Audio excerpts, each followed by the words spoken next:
Sir, tell me when we are live, we can start. I will.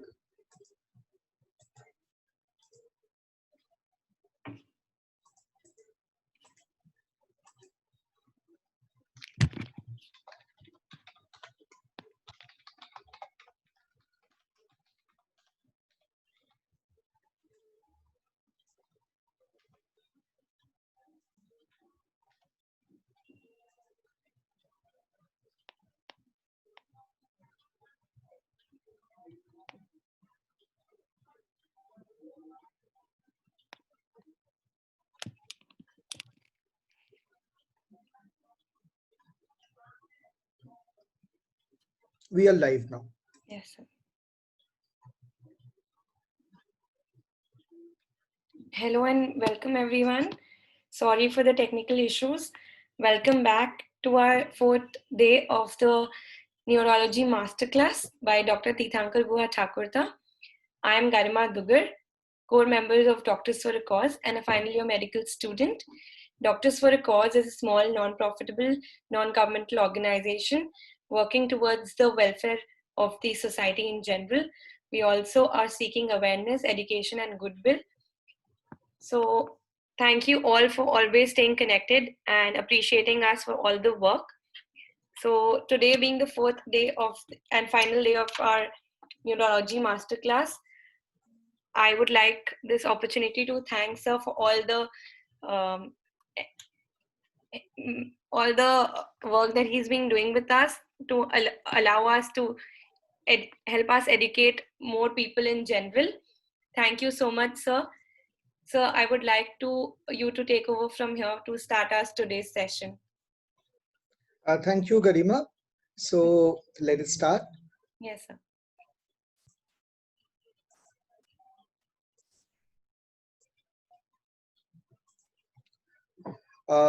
In our previous classes, in the 3 sessions that we had, in the first class, we understood the anatomical and the physiological basis of various neurological signs. In the second class, we discussed about neurological localizing signs, clinical signs and symptoms that help us localize a lesion in the nervous system. In our third class, we spoke about the disorders of basal ganglia and cerebellum. And today in the 4th class, we will bring everything together to develop an algorithmic approach or a rational approach towards the diagnosis of any neurological weakness. As before we start, let us quickly review the previous day's lessons through a few short multiple choice questions. So you will see multiple choice questions appearing on the screen. I think the screen is visible to everyone. And you will get 4 options for each. Choose the option which is the best. So this is your first question.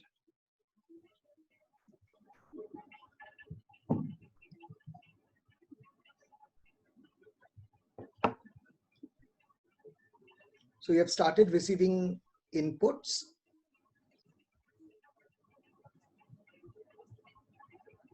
So all of you have written and all of you have given the right answer. Thalamus receives input from basal nuclei, cerebellum, cortex, and all of the above. The answer will be all of the above. Cerebellum, thalamus is a very key station for all sensations and motor coordination. So it receives input from the sensory system, which is not mentioned here, the cortex, the basal nuclei, as well as the cerebellum. Move on to the next question.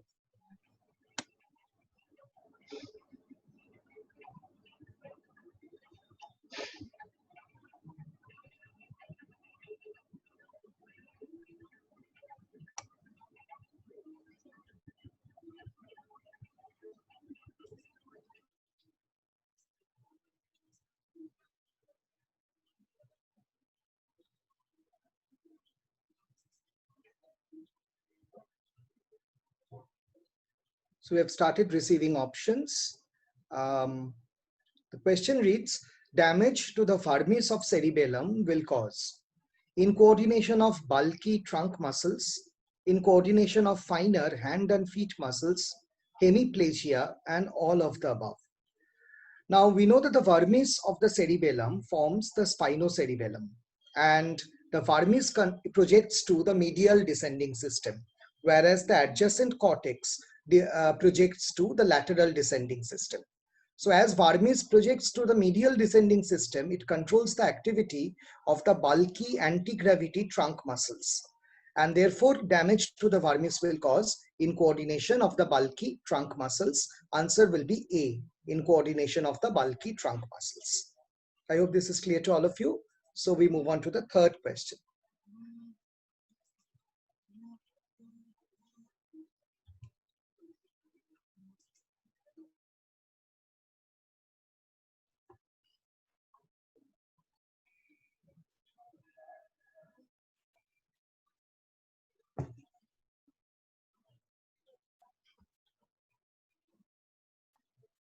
So we have started receiving answers. Damage to the left cerebellar hemisphere causes incoordination on which side of the body? Left side, right side, both, and none. And those who are answering, all of you have answered correctly. The answer is left side of the body. The reason is that unlike the cerebral cortex, cerebellum controls the same side of the body, does not control the opposite side of the body. So lesion to the cerebellar hemisphere always affects the same side of the body. This is mainly because of two reasons. One reason is you have seen that the dorsal and ventral spinocerebellar tracts are important proprioceptive inputs to the cerebellum that we have seen while discussing the afferent inputs to the cerebellum. The spinocerebellar tracts are probably the only ascending tract which are thoroughly uncrossed. They don't cross at any level. So they arise from the left side and end on the left side of cerebellum. They arise on the right side and then end on the right side of the cerebellum. Also, this probably is another very important tract that does not end on thalamus, but directly ends on cerebellum. That's the uniqueness of this tract. Secondly, for motor functions also, if the sensory input is ignored, motor functioning occurs through, as we have seen, through the dentato rubro-thalamocortical loop. This loop crosses twice. So once it crosses side and then again it crosses side. So that way it comes back to the same side. So both motor and sensory functions of cerebellum are arranged in such a manner that they relate to the same side of the body. That is why cerebellar hemisphere damage always affects same side. In contrast, vermis damage will affect both sides of the body. The reason is that the vermis have crossing fibers. So it receives fibers from both cerebellar hemisphere. Therefore, it is possible that both ends will be damaged and you will have a bilateral injury. But contralateral damage is never seen in cerebellar injury. That is also a uniqueness of cerebellar lesions. So we come to the fourth question.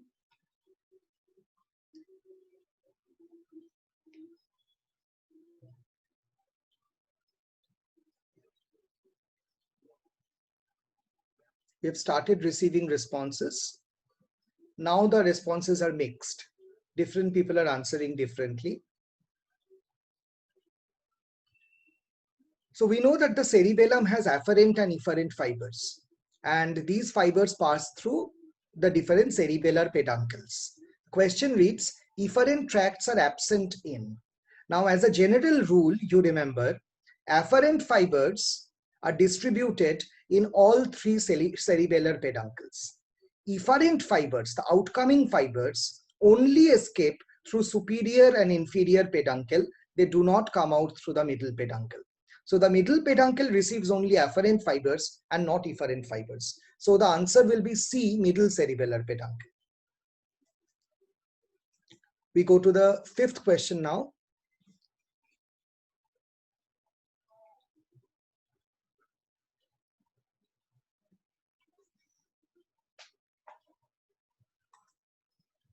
So we have already started receiving responses.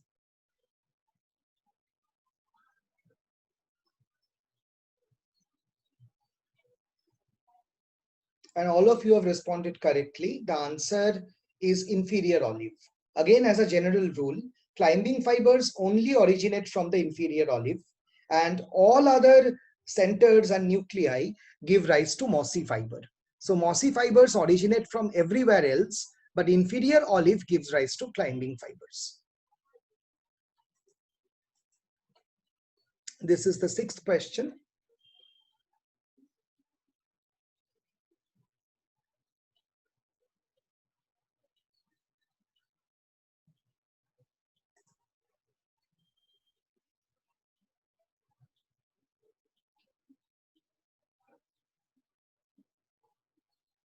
So we have started receiving answers from you.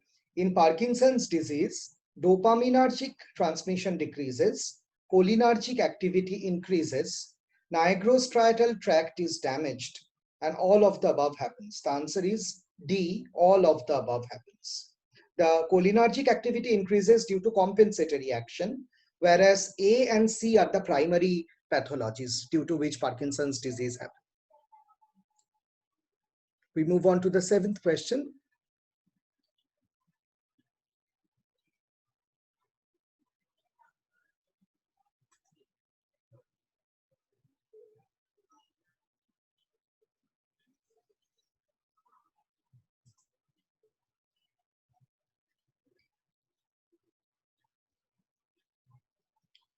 Damage to the striatal GABAergic neurons cause rigidity, dystonia, chorea, and hemibalismus. All of you have answered properly. The answer is C, chorea. Damage to the nigrostriatal fibers cause rigidity and bradykinesia. Damage to the GABAergic fiber of striatum cause chorea. Increase in dopaminergic activity in the striatum causes dystonia, whereas loss of the subthalamic nucleus function causes hemibalismus.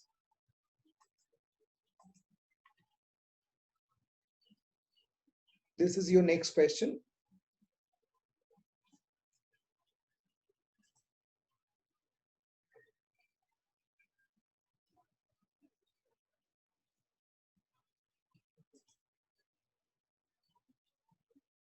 So we are getting a number of responses and almost all of you have given the right option. Scanning speech is best explained by. Now see, all the 4 points mentioned here are features of cerebellar disease, and scanning speech is seen in cerebellar disease. But the mechanism of scanning speech is that a flowing single word is broken into syllables. This happens because a flowing movement is interrupted by syllabic movement or small pieces of movement. So it is best explained by decomposition of movement. So B, decomposition of movement, is the best option. This is the ninth question.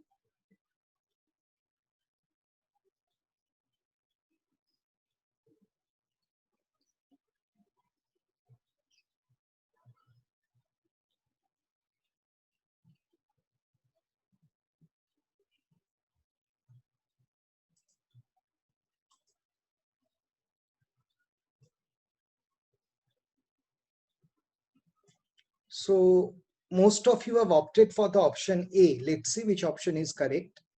Purkinje cells of the cerebellum. We know that they are a chief inhibitory output. So yes, A is correct. But why are the other options not correct? The next option says synapse with multiple climbing fibers. Again, as a general rule, climbing fibers have a 1-to-1 connection with Purkinje cell. One climbing fiber synapses with one Purkinje cell. They never synapse with multiple climbing fibers. This is unlike mossy fiber, which can synapse with multiple cells. They are inhibited by granule cell parallel fibers. This again is not true. The granule cell is always excitatory in nature, and therefore it stimulates all cells in the vicinity. The inhibition of Purkinje cell does not occur directly by granule cell. It occurs by other cells of the cerebellum, like the basket cell or the stellate cell. And it is the smallest of the cerebellar neuron. That is also wrong. It is the largest of the cerebellar neurons. It's in fact one of the largest neurons that we see in the CNS. It's a huge cell with a lot of branches. This is the last and the 10th question.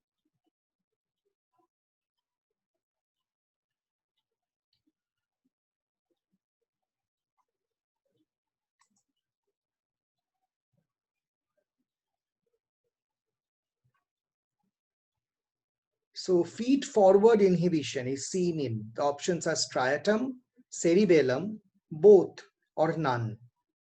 The answer, of course, is cerebellum. Feed-forward control is a very rare mechanism. We actually do not know where else it is prominently found. The only evidence that it exists is in the cerebellar circuitry. So the answer is cerebellum. B, cerebellum is the right answer. So with this review, I got an impression that most of you have understood the previous day's lessons. So today we move forward to today's topic of discussion, that is approach to a neurological patient. And in this class, we will not only conceptually understand how to approach, but also learn how to actually examine the patient when you receive the patient in the outpatient department or in the emergency. In your final year medicine examination, in the neurology long case, you often get long cases on hemiplegia and paraplegia. And it's my general observation that students are very scared of certain systems, like the nervous system, like the cardiovascular system. For some reason, I feel these are the easiest of the systems because the approach is very mathematical. You have to remember much less. Most of the thing can be deduced. So today, let us see if we can understand the approach and we can overcome the phobia of getting a long case in neurology. Neurological long cases are actually very scoring in examination because there is a step-by-step diagnosis and you get score for every step that you can deduce properly. So when a patient comes to us in the neurology department with a complaint of weakness, how do we rationally approach to the diagnosis of the patient? Let us see. We know that steps of nervous system examination are essentially these, which are summarized by the acronym PSSC, MRCS, GT. So you examine the psyche of the higher function, speech, spine and cranium, cranial nerves, motor system, reflexes. You look for the control of bladder and bowel, sensory system, gait, and trophic changes. Again, I'm repeating that these pieces of examination are not discontinuous. They together give you a picture. So when you are examining the patient, please do not examine in a mechanical way, as if you are filling up a form and it is your responsibility to fill up all the headings. It's not like that. Under each, you are trying to localize and find out A, the anatomical location of the damage, and B, the etiology of the damage. That is the aim of the diagnosis. So every question you ask, every examination you do must give you a clue, to where the disease is and how the disease has been caused. So if you get something, or if you think that there is a question or an examination that tells you neither about the anatomy, nor about the pathogenesis, nor about the probable outcome, then probably that step is not an essential step. There is one thing that we often say in diagnostic medicine, that whenever you want to do an investigation, you ask yourself this very basic question. What are the possible answers to this investigation? Say, for example, my investigation is to find out whether a person has malaria or not. I'm going to test malaria antigen. So here there are two options. Either it will be positive or it will be negative. So ask yourself the question, in this patient, if the answer is positive, then what do I do? And if the answer is negative, then what do I do? If the answer is positive, does it change the outcome and the treatment? If the answer is negative, then does it change the outcome of the investigation, treatment, and prognosis? If nothing changes, if the answer to both questions are 100% same, it means the investigation is unnecessary. The investigation is not needed. So you only need an investigation when either it helps you in planning something, in understanding the course of the disease, or in elucidating the etiology or the localization. If it does not serve any of the purpose, then it is an unnecessary investigation. So each time you go through these steps, you ask yourself the question, what can be the outcome? And if the outcome is something, what do I interpret? Then what do I add to my diagnosis in the burden of the diagnosis? So let us go sequentially to see how do we approach a case of weakness. So suppose this is a problem given to you. Read the problem. A 21-year-old man presented with acute onset weakness of both lower limbs. How do you approach to diagnose him? They have not mentioned about any other sign and symptom, which means you are free to examine the patient. You are free to ask extra question. You can obtain history, do a general survey, do a neurological examination, do systemic examination of CVS, respiratory system and other systems. And then at your ease, you arrive at a conclusion or a differential diagnosis. Then you perform investigations and finalize your diagnosis. So you have all the time and all the facilities available. But then how do you approach? Now in today's session, I will not give you a prepared algorithm or a prepared format of how to approach a case of hemiplegia or paraplegia. Instead, together we will build up an algorithm. So it has to be an interactive process. So I will be asking you questions. You will interact with me in the chat box. I will take your responses, integrate them together, and form the way in which an answer is built. I particularly want to do this because your long case or in your real life, your patient may not come only with hemiplegia and paraplegia. Neurology is a vast subject. So patients can come with n number of possibilities: a movement disorder, a cognitive problem, a intellectual challenge. A patient can come with a monoplegia. Patient can come with a motor neuron disease. Patient can come with a toxic manifestation in neurology. So there are various possibilities. What we are going to learn today is not a focal way of memorizing how to approach paraplegia and hemiplegia. Instead, we are trying to understand in general, when a neurological problem comes to us, how do we develop the plan and how do we execute the plan? Let us go one by one. So whatever problem comes to you, you first categorize and see if it fits into a syndrome. Weakness of both lower limb is called paraplegia. So we are dealing with the case of paraplegia. So in general, when a neurological problem comes to you, you try to divide your thinking process in this format. There are certain things to think about. There are certain things you do, that is the performance, and there are certain things to interpret and act beyond that. So let's go one by one and understand how the thinking of a medical thinking of a neurological case can be developed. Look in the first column. There are three things you should think about when the patient comes to you. Our main aim is diagnosis. So I told you that in neurology, we first talk about anatomical diagnosis and then we go to etiological diagnosis. So step one is, what is the possible site of the lesion? We have seen that the lesion can lie anywhere from the muscle in the periphery to the cortex in the center. So anywhere the lesion can lie. So what is the possible site of the lesion? The second question that you can ask yourself is, after you have located the lesion, what is the possible etiology? What has caused the lesion? Now, what has caused the lesion depends on both your location as well as the patient. So if you are talking of a patient who is very old, you can think of vascular pathology, hypertension, diabetes, dyslipidemia. You can think of etiologies like malignancy, metastasis.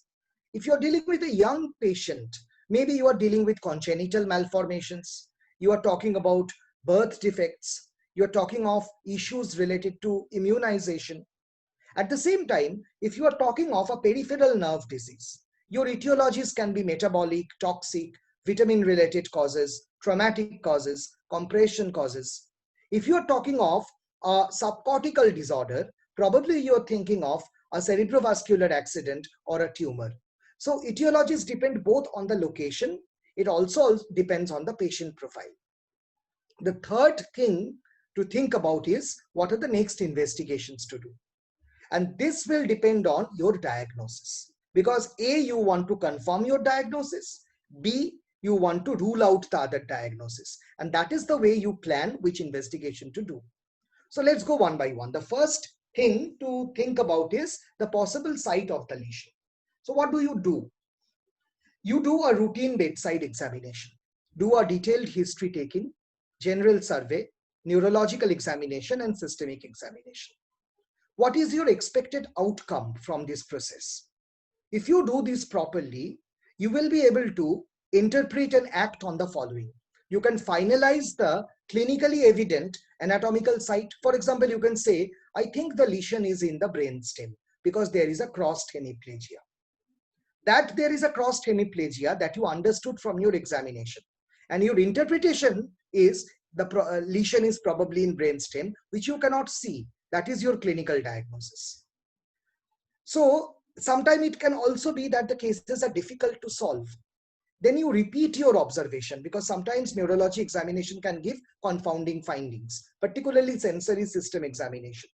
And even then, if you cannot reach at a single diagnosis, you can make a list of diagnoses. That I'm not sure exactly where the lesion is, but in my opinion, it is probably at the level of the brainstem, and I'm not quite sure whether it is a pontine lesion or it's a midbrain lesion. You can always say that. There is no harm in being less accurate. Not being confident essentially means you know that you cannot be confident. So that is a sign of knowledge, not a sign of ignorance. So you can be confident that I'm getting mixed findings. I'm not quite sure whether it is the seventh nerve which is damaged, or it is the third nerve which is damaged, or both are damaged. So I'm not very sure whether the lesion is in the midbrain or pons. So as a differential diagnosis, I will keep both midbrain lesion and pontine lesion as my differentials.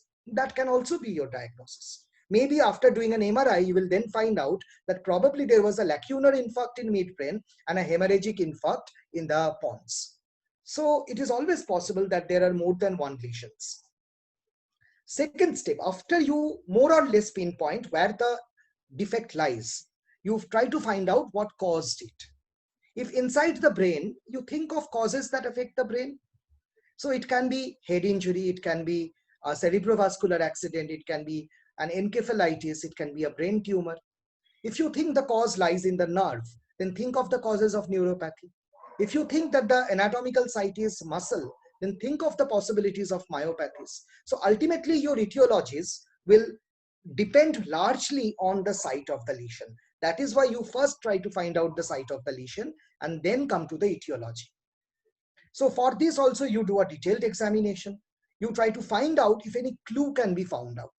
For example, suppose you think that the patient has a root compression, spinal root compression.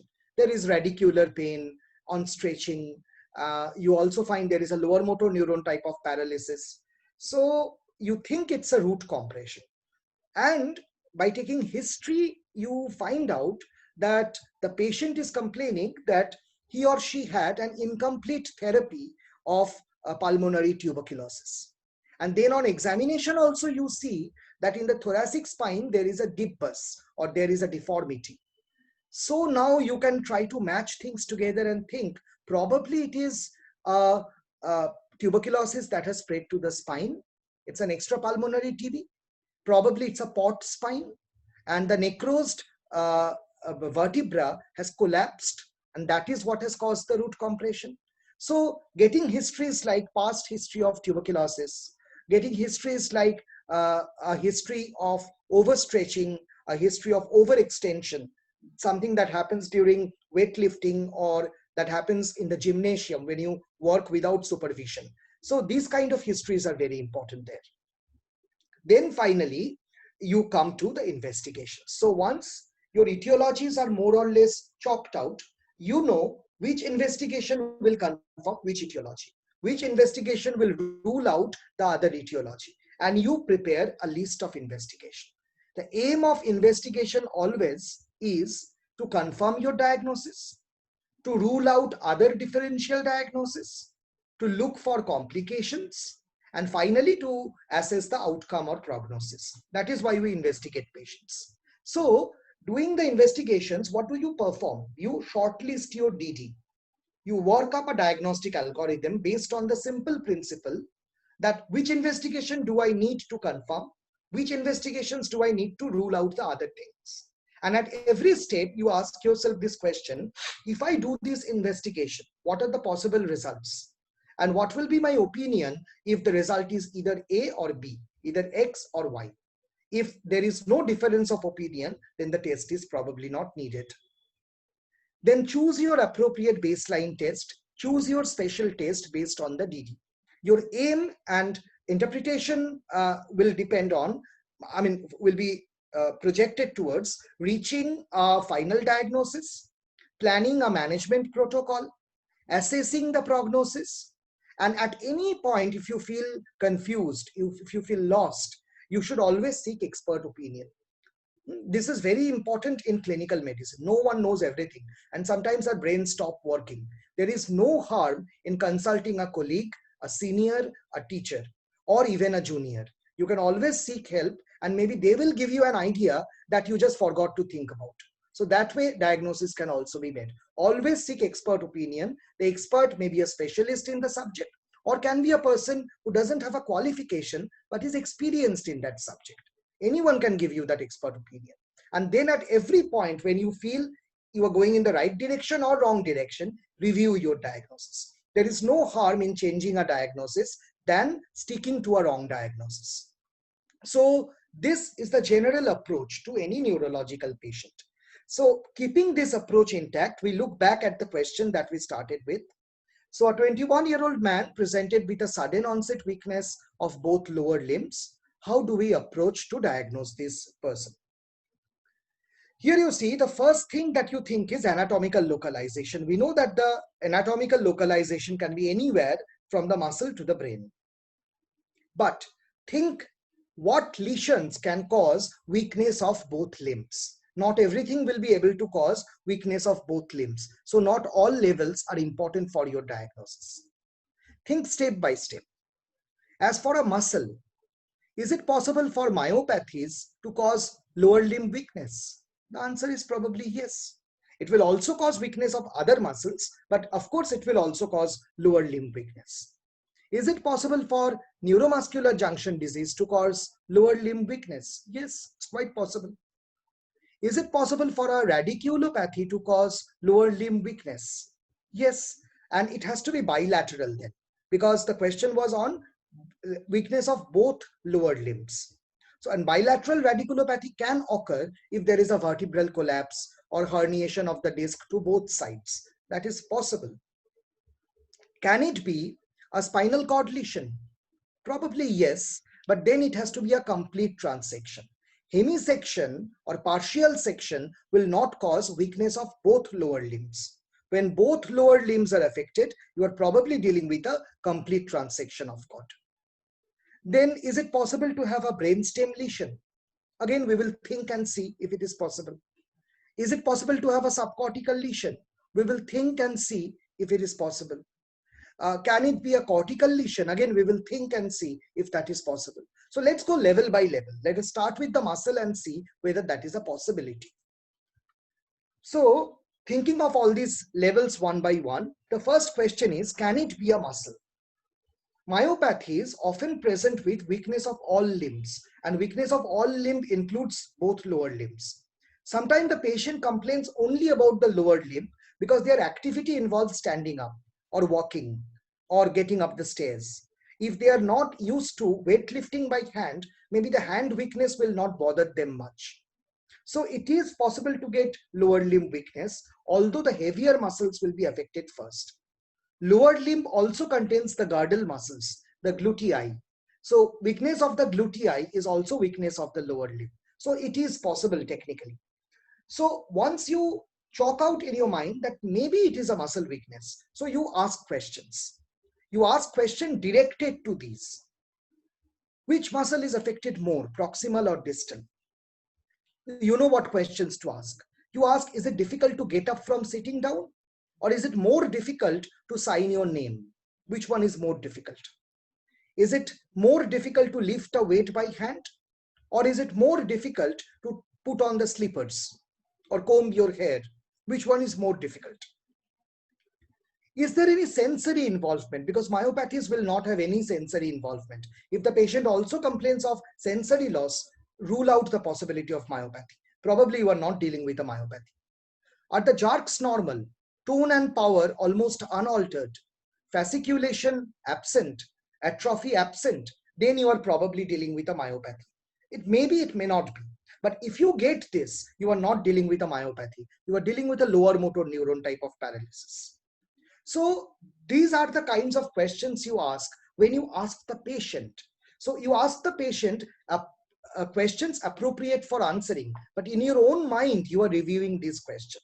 You will definitely not ask whether there is any fasciculation, but you will observe carefully whether there are involuntary fasciculation. You will not directly ask if the muscle tone is altered. That is a part of your examination. And before you examine the power, you can always ask that in which hand or in which limb is your power reduced? In which hand could you work better and now you cannot? So if the patient complains that both limbs have been affected, also hands to some extent, then you are getting a kind of a symmetrical weakness. Once this is done, to confirm whether it may be a myopathy or muscle degeneration, inquire about cola-colored urine. That is a clue to myoglobinuria. Take a family history. Does anyone else in your family also suffer from this? Because there are many X-linked muscle dystrophy syndromes. The Duchenne type of muscle dystrophy, the Baker type of muscle dystrophy. So these dystrophies are genetic in nature. So family history from mother or father's side may be present.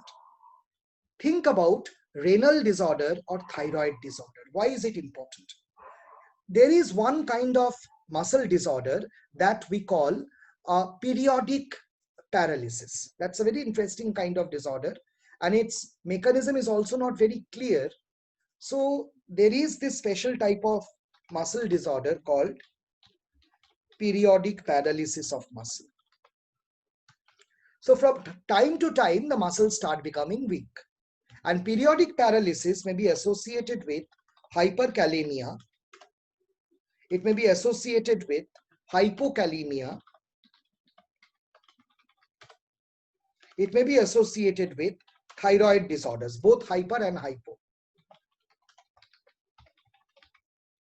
And accordingly, periodic paralysis have been usually classified under three headings: hyperkalemic periodic paralysis, hypokalemic periodic paralysis, and the thyroid dysfunction related periodic paralysis.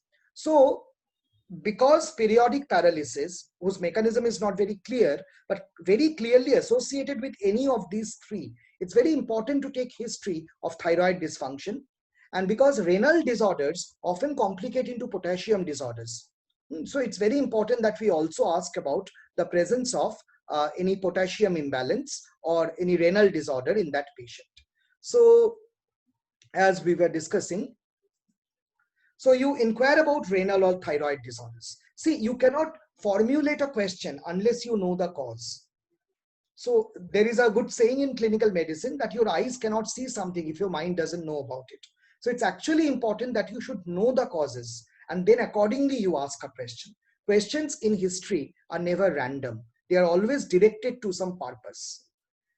Similarly, ask about recreational drug use or alcoholism. There may be alcohol myopathy. And also there are many drugs like cocaine, or there also may be pharmacological drug therapies like zidovudine or similar other drugs that can cause myopathy. So inquire about all these possibilities, and if they are present, they can also be a cause of toxin or drug-induced myopathy. Now, once if you think all these findings are more or less matching and you have reached a diagnosis of myopathy, your investigation list must include muscle markers like creatine kinase and lactate dehydrogenase. You should look for serum electrolytes, including potassium, creatinine to look for the renal function, and TSH for thyroid profile. Urinary routine examination may be done to rule out again renal dysfunction. You can also do a urine electrophoresis to look for myoglobinuria. Toxin and drug screening have to be done, and as usual, to pinpoint whether it's a neurological problem or muscle problem, to pinpoint whether it is an axonal neuropathy or demyelinating neuropathy, you can do more sophisticated neurophysiological tests like electromyogram, or you can also do nerve conduction study. So in your list of special investigation, they will be included, provided your history and physical examination tally with the rest of the points of a myopathy. Otherwise, these investigations are not needed. So that is the first step of screening. You screened for muscle disorder.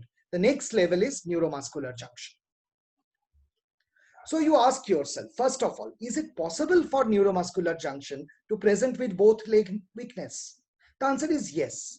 It's not a common presentation, but it can be there, because if neuromuscular junction is affected, technically any muscle of the body can be affected. So lower limbs can also be affected.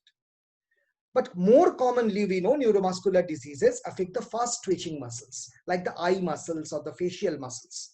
But in severe cases, it affects the trunk and the limb muscles also.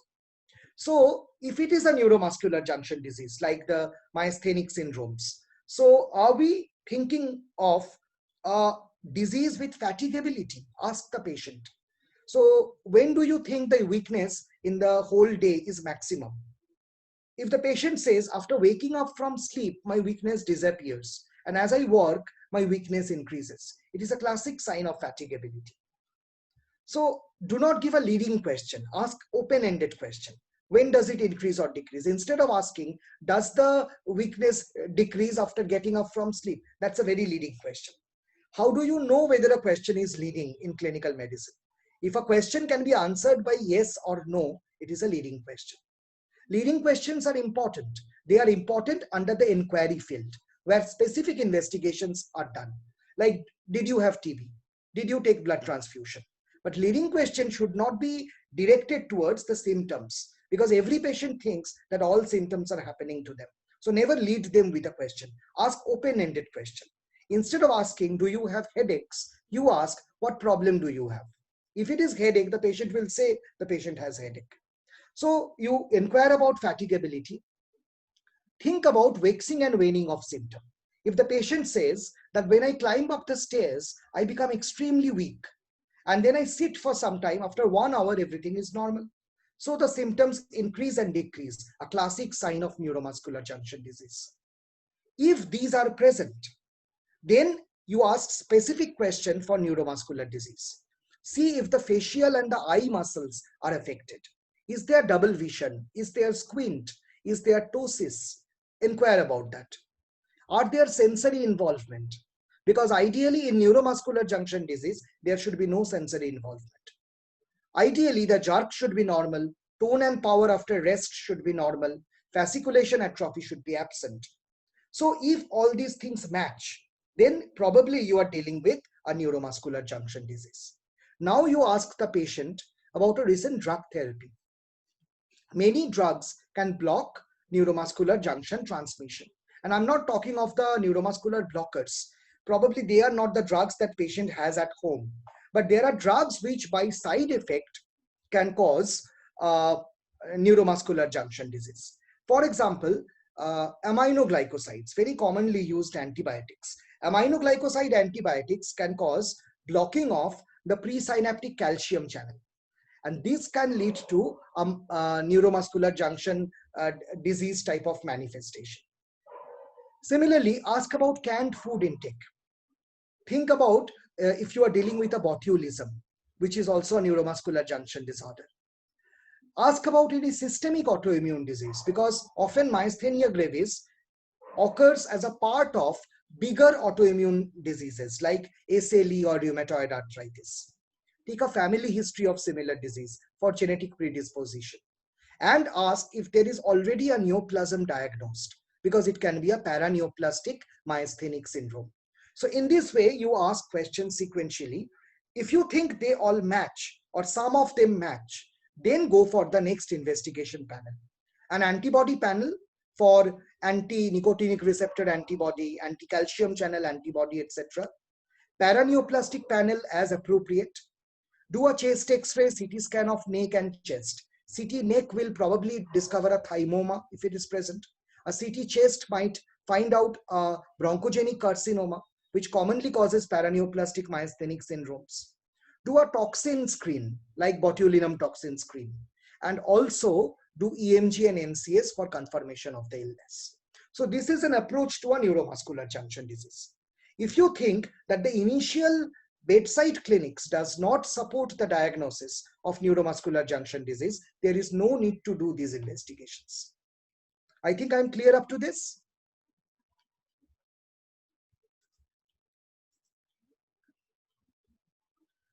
There is one question that is coming up, is whether myopathies can be bilateral. Yes, myopathies are almost always bilateral because it's a genetic disorder. Now, we cannot have different genetic constitution in different parts of the body. Although different muscles may be differently affected, but myopathy is always bilateral. The bilaterality causes the Goward sign positive, where a person cannot stand up because of weakness of the limb girdles. Okay, so we go to the next possible level of both limb weakness. Can it be a peripheral nerve? Now, first ask yourself this question, a biological plausibility question. Can a peripheral neuropathy cause both limb weakness? The answer is yes, but then it should not be a localized neuropathy. Then it has to be a generalized neuropathy that is affecting both the limbs. Only then it can cause both limb weakness. Like injury to the nerve on one limb will not cause both limb weakness. So thinking of a bilateral peripheral neuropathy, now you ask yourself the question and accordingly modify the question for the patient. Look for sensory involvement. Neuropathies are often mixed.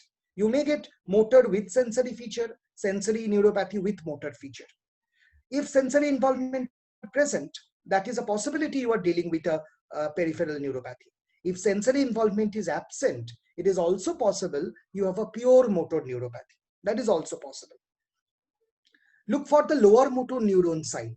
Jerks diminished, tone and power reduced, fasciculation probably present. Atrophy will be present only after a long duration. In acute illness, there may not be time for atrophy. So if these things match, if you get a classical lower motor neuron panel and probably there is a sensory involvement, the possibility is it is a peripheral nerve disease. Now you inquire, how did this occur?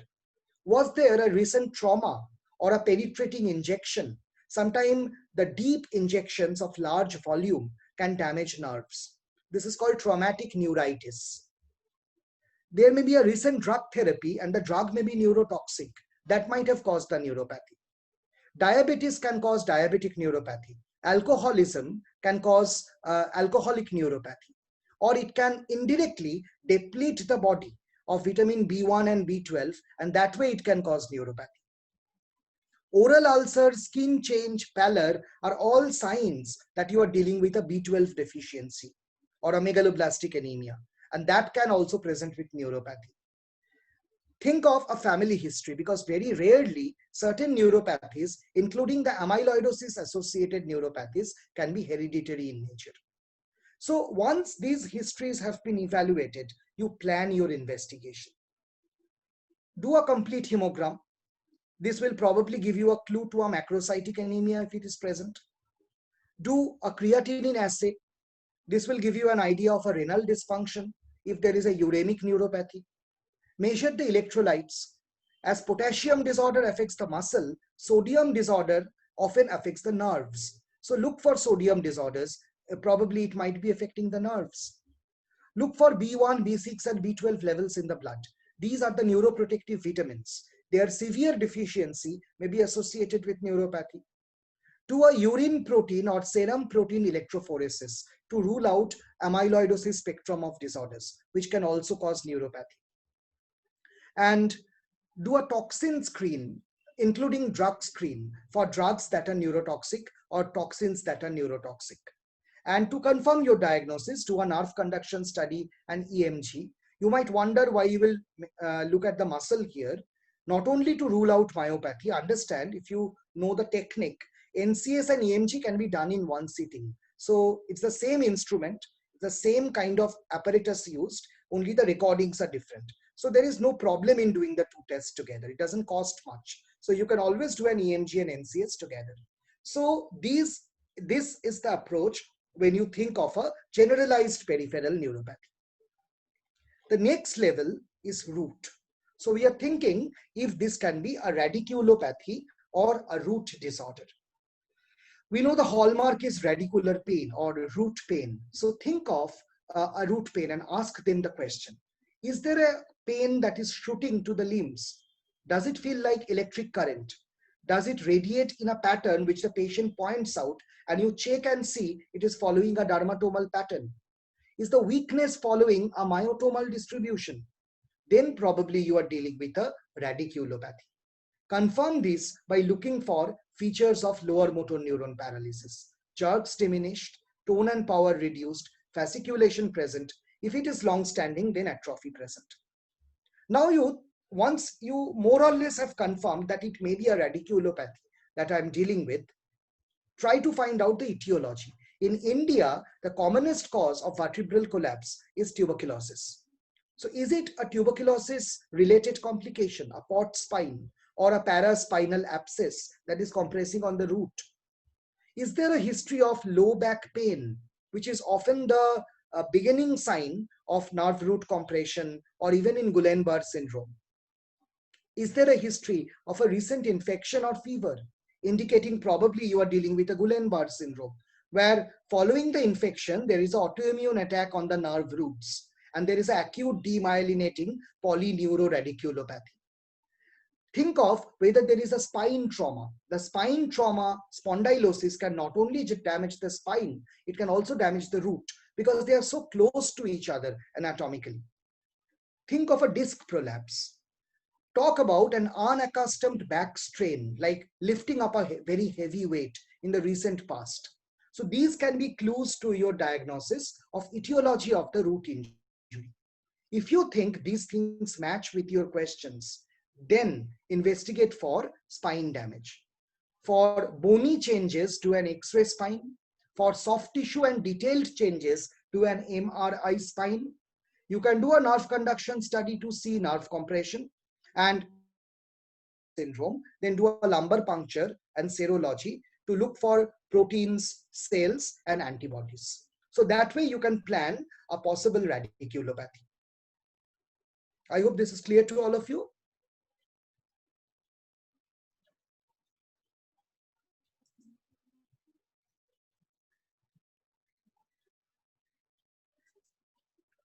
Okay, so we move on to the next possible site, spinal cord.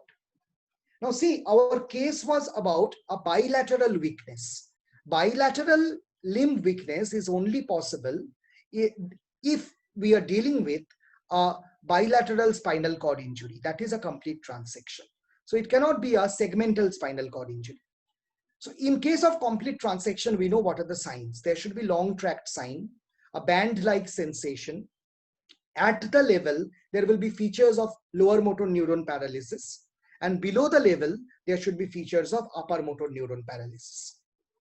Do a detailed history, taking general survey and neurological examination to confirm all this. If these are confirmed, then you are dealing with a spinal cord transection. The spinal cord transection is not necessarily traumatic, that someone has to literally cut the spinal cord. It can also be due to necrosis of the spinal cord, which is very commonly seen in transverse myelitis. So now you inquire about the possibilities. What could have caused this?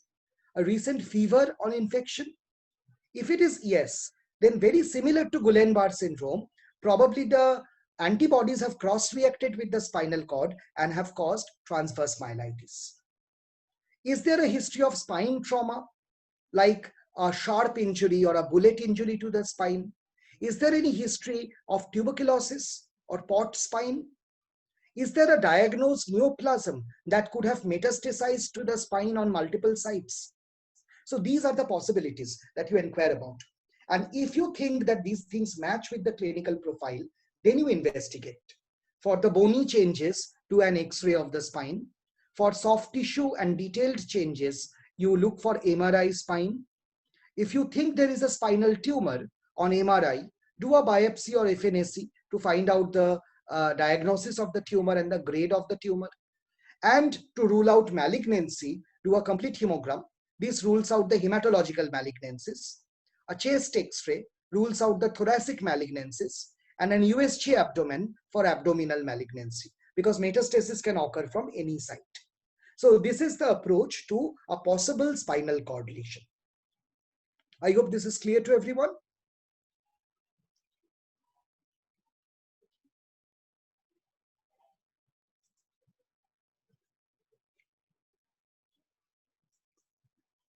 Great. So now we move on to the next level. The next level, as you know, after spinal cord is brainstem. So ask yourself the question, is it possible for brainstem diseases to cause weakness of both lower limb? Please answer yes or no. Let me see what you think about it. The diagnosis can be a very rare diagnosis, it doesn't matter. But is it possible to have a weakness on both lower limb in case of a brainstem lesion?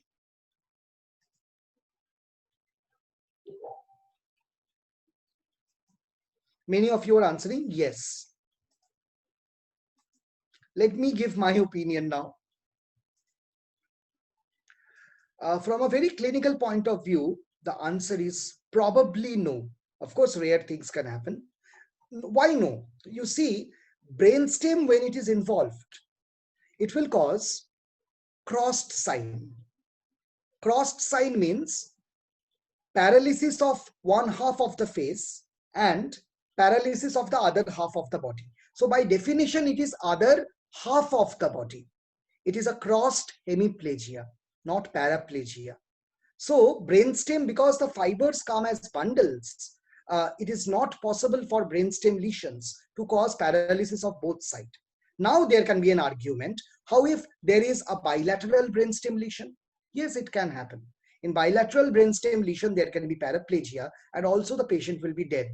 So the patient will not come to you in the OPD or emergency with a chief complaint, because brainstem is the center of vital activity, respiration, cardiovascular function, and other reticular activity, cognition. So if that is cut off, the person will be in a complete vegetative state. There will be no chief complaint like weakness of both lower limbs. So either the patient turns vegetative on bilateral sectioning, or unilateral sectioning does not cause weakness of both sides. So it's actually clinically very improbable that you are dealing with a brainstem lesion when talking about paraplegia. Is this clear to you? Why I'm not considering brainstem lesion under paraplegia? Because it is extremely rare for bilateral lesions to happen and the patient is still speaking to you, and there is also paralysis of both lower limbs. That possibility is very rare, probably not possible. Okay, great. So similar question is, can it be at the level of the subcortical structures like internal capsule or thalamus? Can that produce paraplegia? Right, yes or no?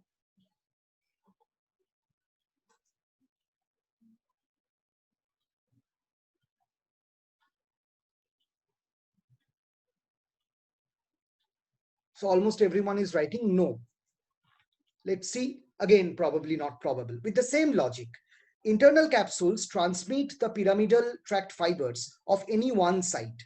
So if that is cut, then the supply to only one half of the body is lost, causing a uncrossed hemiparesis. That is paralysis of one half of the face and paralysis of the same half of the body. But it is not possible for both sides of the body to be affected unless there is a bilateral internal capsule hemorrhage, and that again is incompatible with life, because if you include internal capsules on both sides, it means you are also embracing both thalami, the parathalamic structures, including hypothalamus. That is quite impossible to happen for the patient to live after that. So probably this is not a possibility. Similarly, is it possible for a person to have paraparesis or paraplegia, that is both limb weakness, due to cortical lesion, damage to the cerebral cortex?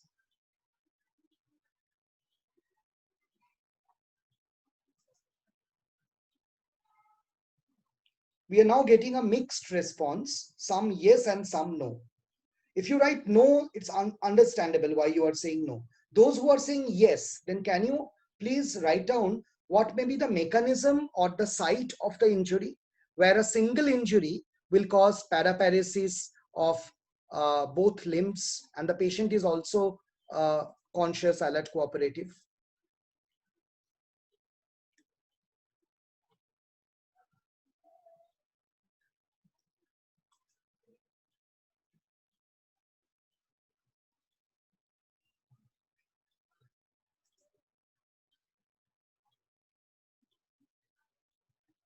Yes, so we are getting a good answer. Ayush Chatterjee has answered very nicely and explained this. See, in general about brain, we think that in brain the fibers have fanned out, they have sprayed out. So to paralyze both lower limb, apparently we need a large part of both cortex to be damaged. That is not compatible with life. But that is different with the limbs, not with the rest of the body. If you see the way the motor homunculus is organized, this is the central sulcus of Ronaldo, and in front is the precentral gyrus, and that is the motor area of the brain, and behind is the post-central gyrus, that is the somatosensory area. Now, if you look at the primary motor cortex, in the primary motor cortex, the face, tongue, etc. are represented near the lower part. In the upper part, we have representation of hand, trunk, etc. The legs hang in the sagittal fissure. So the brain joins the two hemispheres in the sagittal fissure, and in the surface of the sagittal fissure lies the lower leg. Now, if there is a tumor that is growing in between two cerebral hemispheres, it is compressing the leg area of both cerebral hemispheres. This is a parasagittal meningioma. So I'm drawing this out so that you understand. So let us suppose we are dealing with a lesion. This is one half of the brain, and this is the other half of the brain.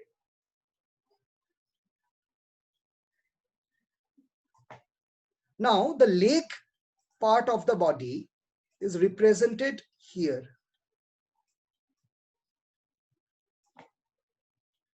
So if there is a tumor, say, which is originating in the parasagittal region, as the tumor grows in size, as it keeps growing in size, it will be compressing on the leg regions. I hope you understand this. So as the tumor keeps growing, it compresses on the leg regions. As a result, the lower limb portion of both cerebral hemispheres gets simultaneously damaged, and there can be lower leg weakness. So this is often a meningioma, and because it is in the sagittal fissure, it is also known as a parasagittal meningioma.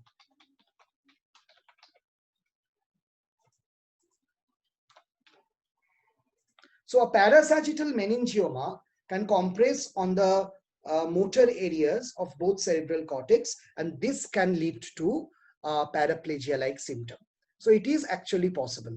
That is why you also inquire for features of raised intracranial tension, like headache. Do an ophthalmoscopy to see if there is papilledema. And if suspected, you do an MRI or CT scan to find out the meningioma. I hope this is clear to everyone. So it is quite possible to have a lesion in the brain that causes paraplegia, although this is exceedingly rare.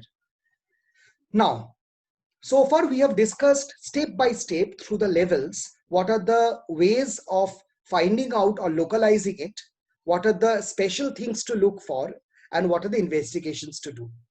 So when the patient as a whole comes to you, in summary, what do you do? After you write down your points in these format, now put all the historical points together, all the special questions together, all the investigations together, and that way you get the approach to paraplegia. Let us do this. So I will not add anything other than what we have discussed today. Based on what we have discussed, I'll just compile them together, and there are same points repeated many times that will be only mentioned once. So summing up the questions. So when a patient comes with paraplegia, now you will know the purpose for asking the question. So in the actual answer, you don't write so much, but you ask this question. Is the proximal weakness more than distal? What are we ruling out? We are ruling out myopathy. Is there no sensory involvement? We are probably ruling out a myopathy or a neuromuscular junction disease or a parasagittal meningioma. Parasagittal meningioma can also cause sensory loss, of course, but only if it compresses on the sensory homunculus, that is post-central gyrus also. Is there fatigability? We are ruling out neuromuscular junction disease. Are there waxing and waning of symptom? Same thing. Are the facial and eye muscles involved? We are ruling out myasthenic syndromes. Is there radicular pain, a dermatomal myotomal distribution? We are ruling out the radiculopathies. Are there long tract signs and band-like sensation? We are trying to rule out spinal cord diseases. Specially look for Chark stone power atrophy fasciculation, because these will correspond with the diagnosis of a lower motor, upper motor, or non-neural disorder. Also look for raised intracranial tension or papilledema that rules out the cerebral etiology. This is the sum up of what you look for. Summing up the special questions. Ask about recreational drug use. Is it a drug-induced myopathy? An aminoglycoside-induced myasthenic syndrome? Drug-induced neuropathy? Is there cola-colored urine? So are we talking about myoglobinuria? Think of family history, because so many of these diseases can be hereditary. Myopathies can be hereditary.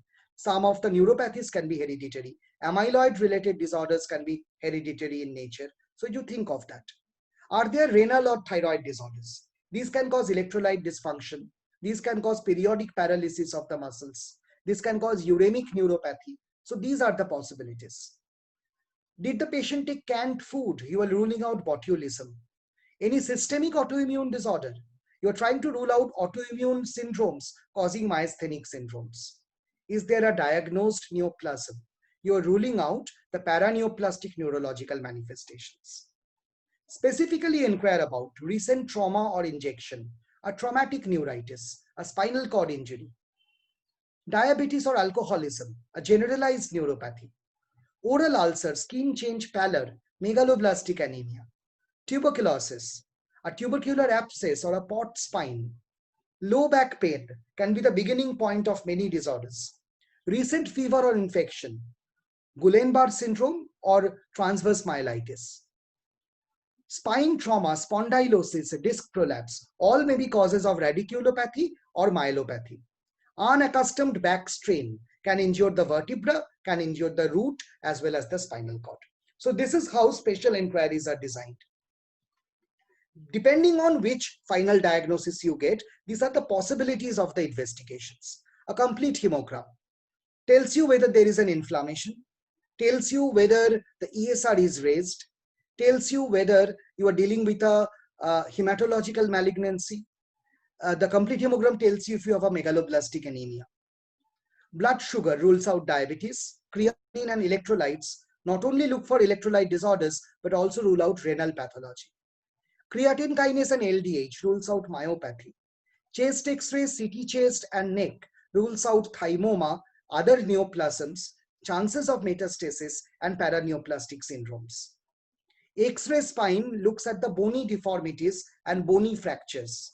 MRI spine and brain looks for tumor, soft tissue lesion, disc lesions, root lesions. USG abdomen looks for malignancy. Infectious serology looks for infective causes or post-infectious causes. Autoimmune serology rules out the autoimmune disorders like myasthenia gravis, Guillain-Barré syndrome. TB markers are very important in India because many diseases are related to tuberculosis. Thyroid profile rules out the possibility of a thyroid-related periodic paralysis, neuropathies, entrapment neuropathies like median nerve compression in carpal tunnel syndrome. Vitamin B1, B6, B12 panel, drug and toxin screening, a paraneoplastic panel, urinary or serum protein electrophoresis to rule out the entire plasma cell dyscrasia spectrum. Lumbar puncture, if you think there is Guillain-Barré syndrome, you will be getting more of protein but less of cell, something that is called albuminocytological dissociation. Do an EMG and NCS to confirm your diagnosis. And if you find any tumor on MRI or CT, then do a biopsy or FNAC to get a good idea of what kind of neoplasm we are dealing with. So is this approach clear to everyone? So did you understand how we build an approach? Your final answer can be this short, but that is built up on piece by piece analysis of where the damage can be, what are the questions for each level of damage, where the damage cannot be and therefore they are excluded, and then bringing it all together in 3 slides. We have summarized the whole thing. So I hope all of you understood this, and this has become easy to you now, how to approach to a case of paraplegia.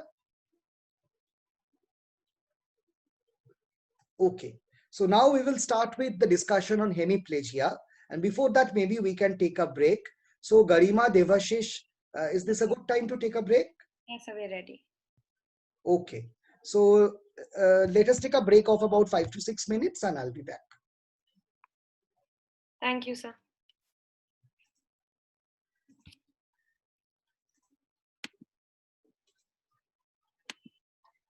So welcome back, everyone. Hello, and so I'm glad to share with you all that Doctors for a Cause is in an exciting phase of expanding their board. So we are doing on-ground work currently in Calcutta and Chennai, and we also have an online presence all over the country. So we're just taking in new members of the board as volunteers and as college representatives for the tenure of 2020 to 2021. So I would request all the interested members to please get back to us and message us if you're interested. So for the various posts, we have a protocol that we will be following. The rules are as follows. I think I'll share something with you all.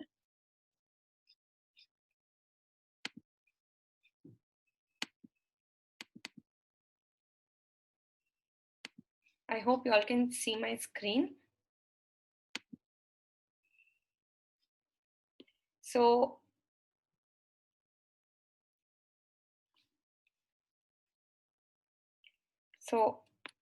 if you wish to just be a volunteer with us, there's a link to a WhatsApp group that will be provided at the end of the class. In the WhatsApp groups, that will redirect you to one of the volunteer groups. So click on that link immediately if you wish to volunteer with us. We are also sending in the link in the chat box. I think one of us will be sending it here. So you can click it here and you will be redirected to the WhatsApp group. So join in if you are interested to get associated with us at the first, like you want to participate in all the on-ground work that we do. If you wish to represent your college as a college representative, that is a member of the extended board, so be associated with us and help us spread our NGO in your college. So this is a procedure only for the residents outside Calcutta or Chennai, because we are already associated here with the on-ground work. So for this procedure is very simple. The link for the application for college representative is provided. You just have to click on the Google form, fill in this, and we will get back to you at the earliest. So last date of application for this will be 15th of June. Wishing you all the best. If you wish to be member of the board, that is only for the residents of Kolkata and Chennai, where we are doing on-ground work presently. You are required to do a procedure of things. Firstly, you'll have to send in a proposal of a Word document, emailing us at doctorsforacause@gmail.com. So what's required is your name, your college, and your contact number, a brief CV about yourself, proposals for initiative you want to take for your next tenure with logistics and completion time. Again, how would you like us to grow with you? Past contributions with us if you have any, or any ideas with any other NGO. Your selection will be based on the point number 3, that is proposals. How would you like us to grow, and your contributions in the past.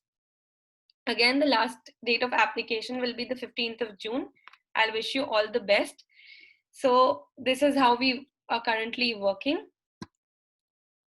If you all want to see it again, yes.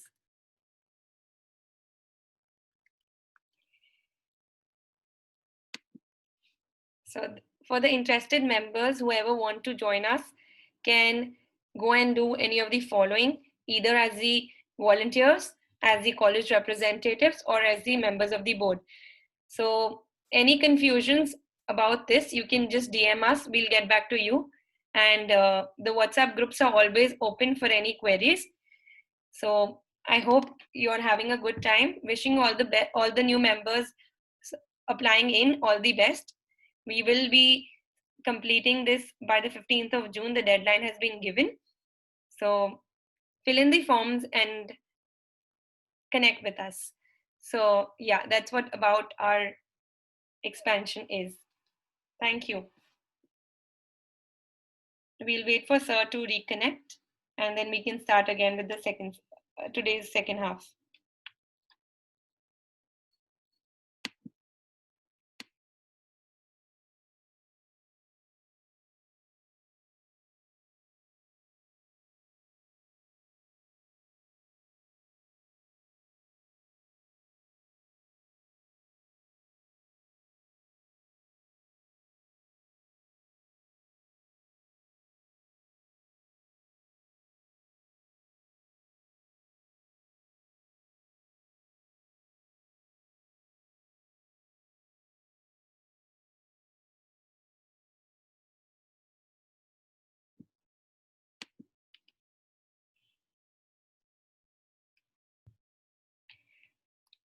I think most of you are online, so I don't want to, take much of your time, but just a bit of information again.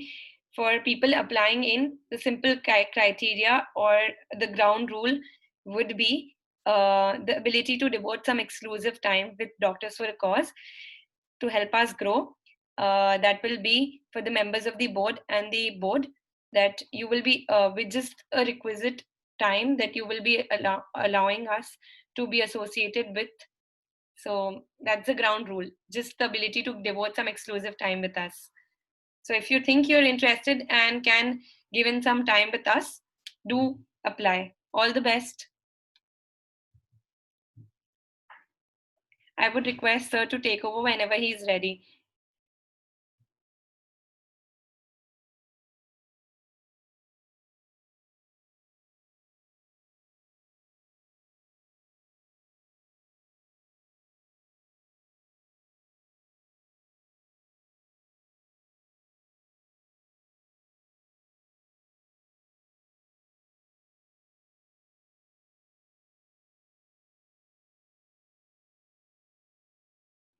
Meanwhile, if any of you have missed the previous sessions on our Neurology Masterclass, that was on the 5th of June, 8th of June, and 10th of June, you can go back to our YouTube channel.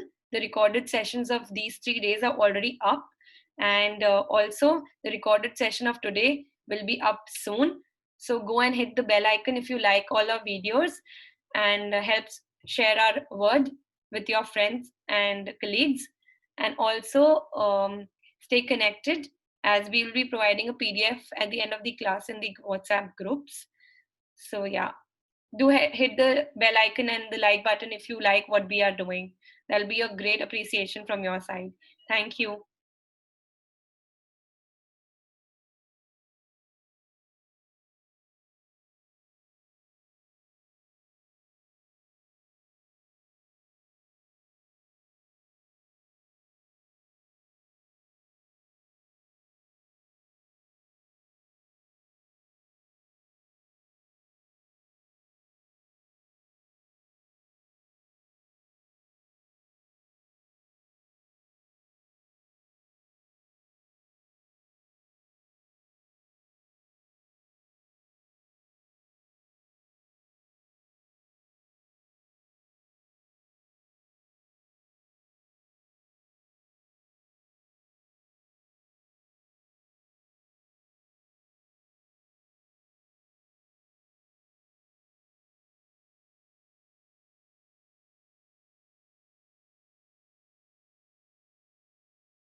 So we'll be good to go whenever you're ready.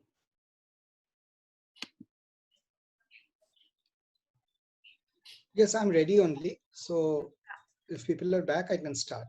Yes, sir. Okay.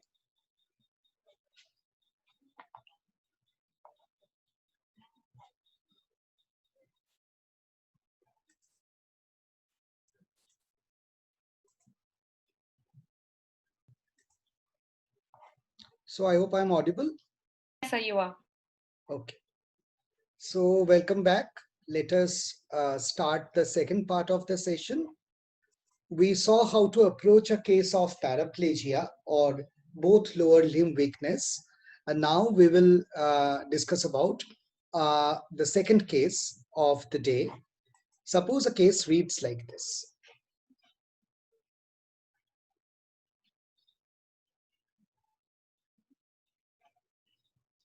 So a 55-year-old lady presented with sudden onset paralysis of right half of the body. How do you approach to diagnose her? This is the question.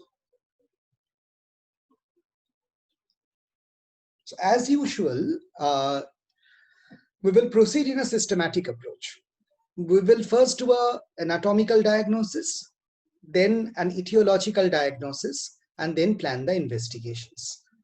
For doing anatomical diagnosis, you start thinking from muscle to the brain and think logically in which cases paralysis of one half of the body, that is the right half, is possible. So can you write down the levels at which lesion may produce paralysis of one half of the body? Like myopathy, neuromuscular junction disease, neuropathy, radiculopathy, spinal cord disease, brainstem disease, subcortical structure disease, and cortical disease. So it's a open question to all of you. Write down all the possible levels at which hemiparesis or hemiparalysis is possible.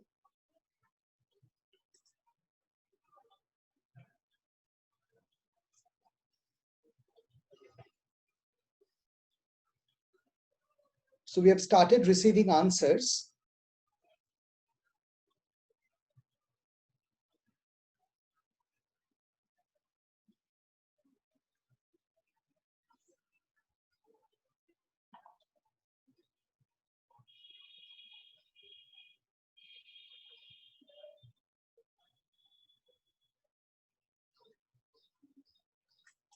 Let us see. Let's go systematically one by one and see what is possible. Now, again, we are following this format, the anatomy, the etiology, and the investigation. So you see that if we start with myopathy, myopathies are mostly genetic or caused by toxins. Now, toxic and genetic causes cannot be unilateral. They will affect both sides of the body. So myopathy is ruled out because it is almost always bilateral. Even if it is apparently unilateral, it's actually causing weakness to both sides of the body. Maybe one side is affected more than the other. But otherwise, myopathy can never be a unilateral problem. So myopathy is ruled out.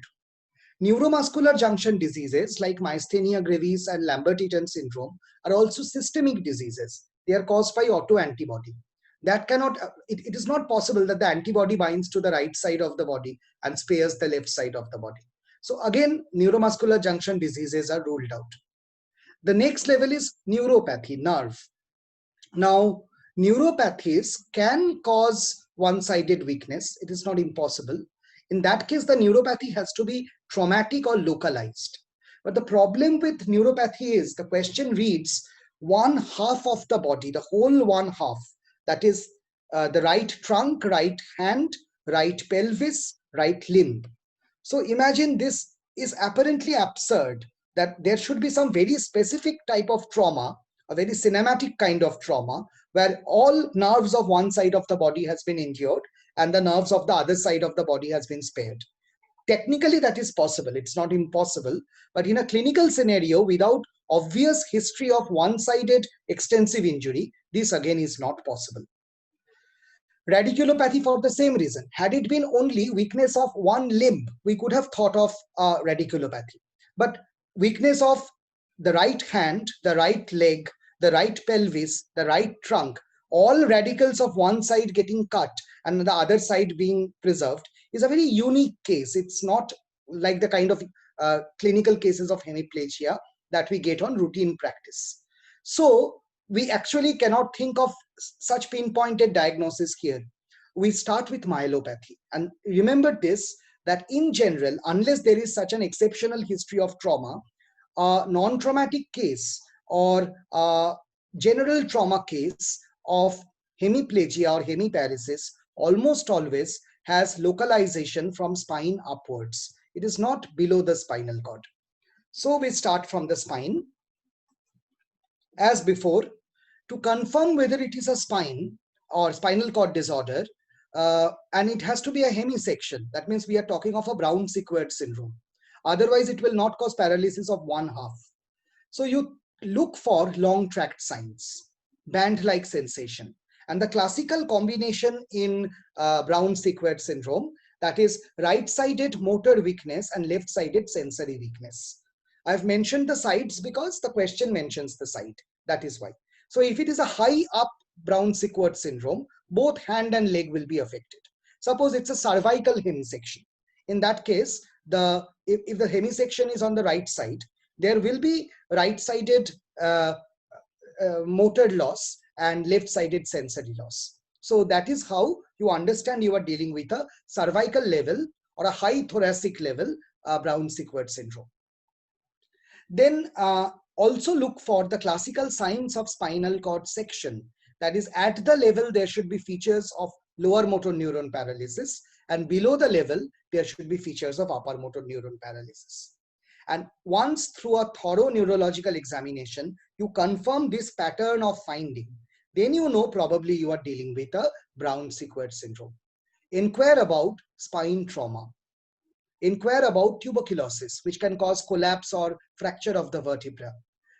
Think of a diagnosed neoplasm that can metastasize to one half of the spine. So these are the possibilities. So based on this, what investigation will you do?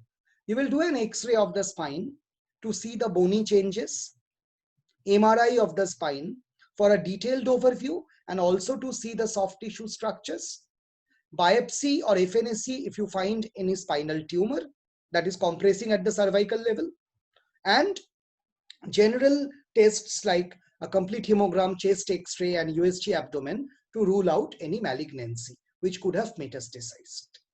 So is this approach clear?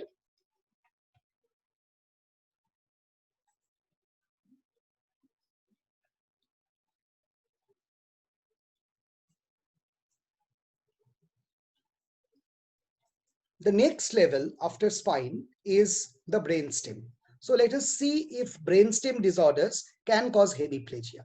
By definition, brainstem lesion causes crossed hemiplegia. So it is possible to have hemiplegia with brainstem lesion. So if you think that you are getting crossed sign, the question says right-sided weakness of the body. Are you also getting left-sided weakness of the face? So if you get a combination of right-sided motor weakness of the whole body except face and left-sided weakness of the face itself, then you are dealing with a crossed sign. Corroborate this also with the sensory findings. And on the right side, where the actual injury is, you should be getting the features of upper motor neuron paralysis. In the face, look for signs of cranial nerve paralysis. Is there a squint, that is deviation of eye? Is there a ptosis? Then you are probably dealing with third, fourth, sixth nerve palsy. Are you dealing with a facial paralysis, dizziness? Probably you are then dealing with a seventh or eighth nerve palsy. Are you dealing with a deviation of the mouth and tongue? Are you dealing with a dysphonia?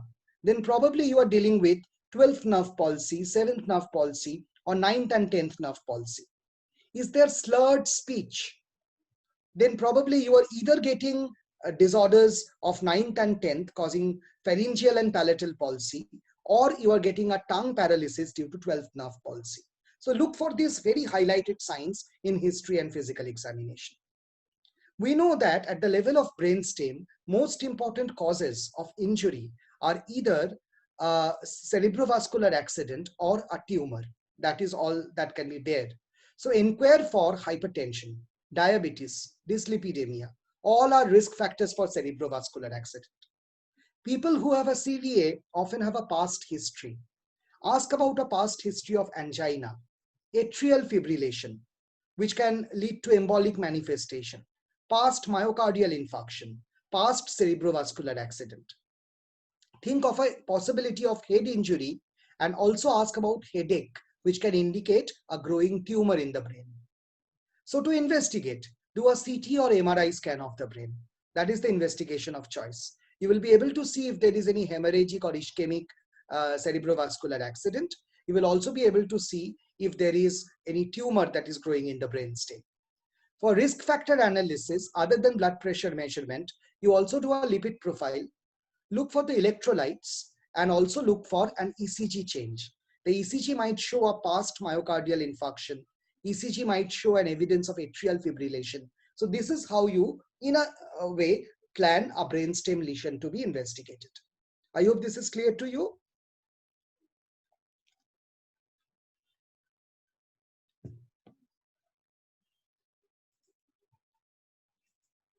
So once you either diagnose or rule out the brainstem lesion, go to the next level, subcortex.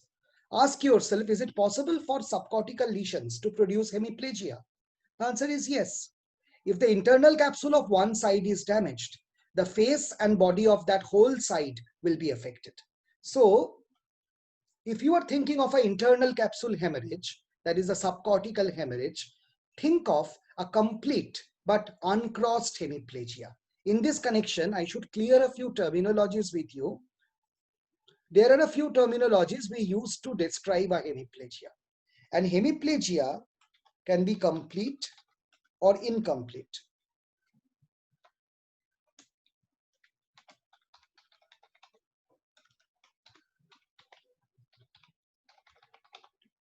It can also be crossed or uncrossed. So there can be different combinations. Complete means it involves one half of body, and by body we mean hand, trunk, and leg. That is what we mean by body here. And one half of face. Incomplete means one half of body only. Face is not involved.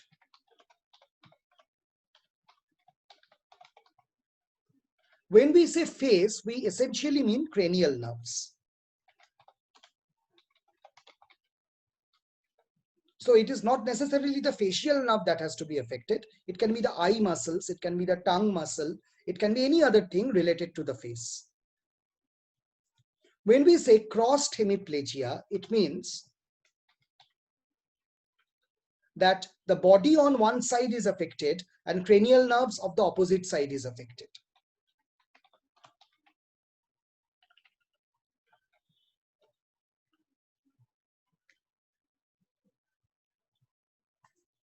Sorry.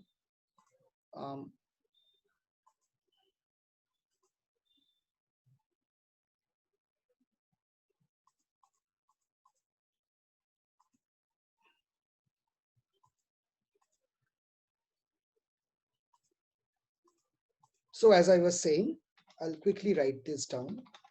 So complete is half body plus half face. Incomplete is only half of the body.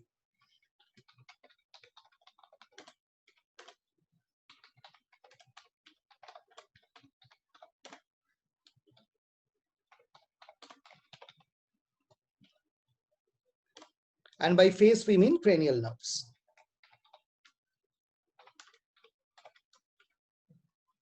Similarly, when we say crossed,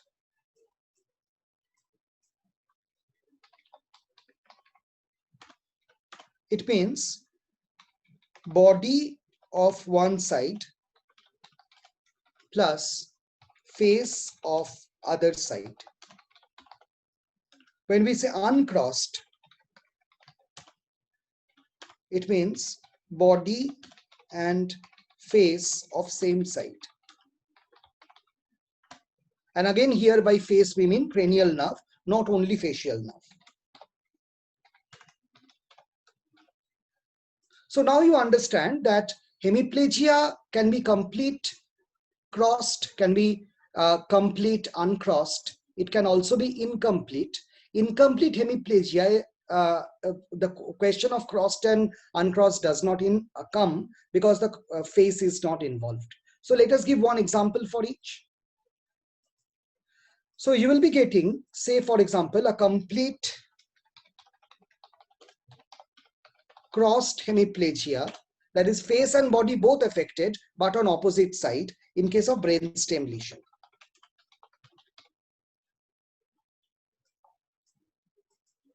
Similarly, you will get a complete uncrossed hemiplegia in case of internal capsule lesion, where all fibers are condensed from the same site. You will get incomplete hemiplegia, that is hemiplegia of only half of the body but not involving the face in case of Brown-Sequard syndrome.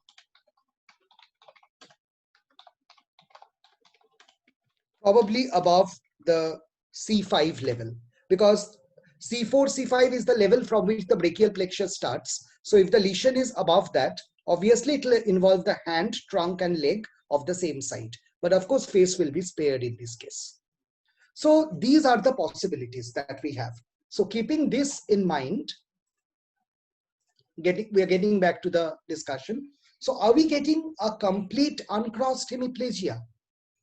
Crossed hemiplegia indicates brainstem lesion. Uncrossed hemiplegia means the lesion is in and around the internal capsule. So you will be getting a combination here of a right-sided motor weakness with a right-sided cranial nerve palsy. Are there any sensory deficit? That means the thalamus has been affected. Now, why are we thinking of thalamus in internal capsule hemorrhage? If you remember the anatomy of basal ganglia that we were discussing in our previous class, we saw that the internal capsule passes like this, forming a bend, and on one side of the internal capsule lies the basal ganglia structures. On the other side lies the thalamic nuclei. So it is quite possible that when internal capsule is damaged, the structures in and around can be all damaged if it is a significantly large hemorrhage. So both basal ganglia and thalamus can be affected. Basal ganglia disorder will not cause paralysis, so we are not considering it here. It will cause tremor or other kind of manifestation. But thalamic infarction or hemorrhage can cause loss of sensation over one half of the body. That is quite possible. So getting back to the question, so see if there is any sensory deficit over the half of the body. So are we also dealing with a lesion that not only involves the internal capsule, but have also encroached onto the thalamus?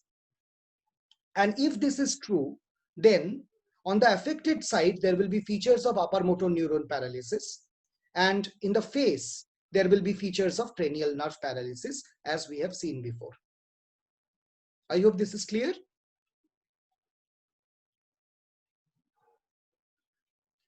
Here also, the risk factors are all same because the cause is cerebrovascular accident. So you ask the same questions, question about hypertension, diabetes, dyslipidemia, angina, atrial fibrillation, past MI, past CVA, head injury or headache. And you investigate for CT scan, MRI scan, risk factor analysis and ECG. Now, before we go to the cortex level, there is one thing I'd like to discuss with you. So far, we have been discussing about cranial nerve paralysis. And I also told you that sometimes it's very difficult to differentiate which cranial nerve has been affected because multiple nerves can be affected at the same time. So how do we approach to a case of multiple cranial nerve palsy? That is, the same person has more than one cranial nerve paralyzed. So how can we find out the lesion? So let us read this approach before we go back to cortical lesion. So let us discuss this.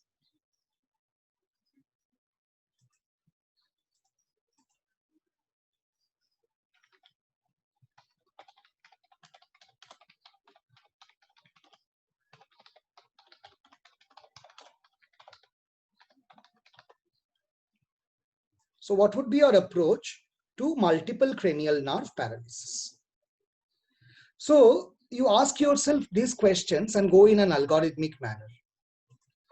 The first question you ask is there unilateral cranial nerve anomalies? So are there unilateral, I'm writing CN for cranial nerves. Unilateral cranial nerve abnormality, that is, all nerves are affected on the same side. So if the answer to this question is yes, probably, you ask yourself whether there is contralateral hemiplegia.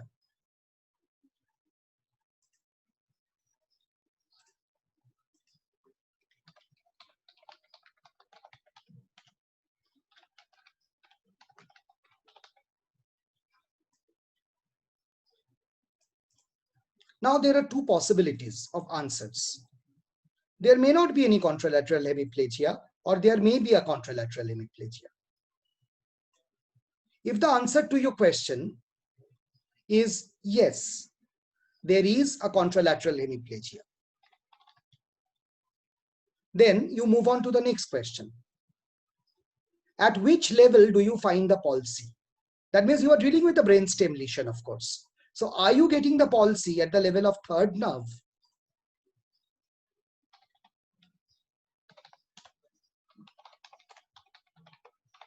Third nerve is the oculomotor nerve. So if there is ptosis, that is paralysis of the levator palpebrae superioris, and also there is deviation of the eye, or there is a paralysis of the accommodation and light reflex, you are probably dealing with a third nerve paralysis. So are you dealing with a third nerve paralysis? So if the answer is yes,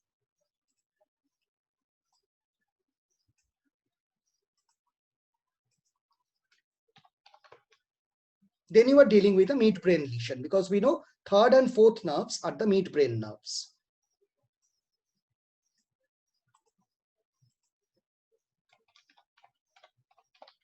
So you locate the injury to midbrain. In a similar manner, if it is not a third nerve palsy,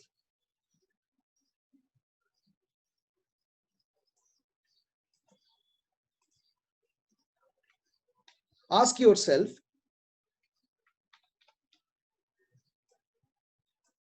if there is a sixth or seventh nerve palsy.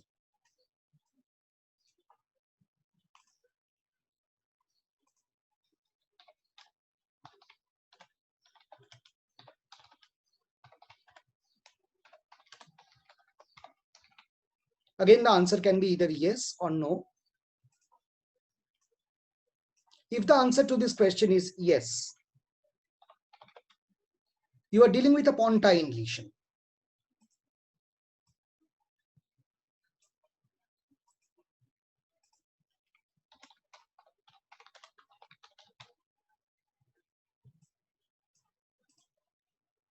If the answer to this question is no, you are left with the 9th, 10th, or 12th nerve palsy.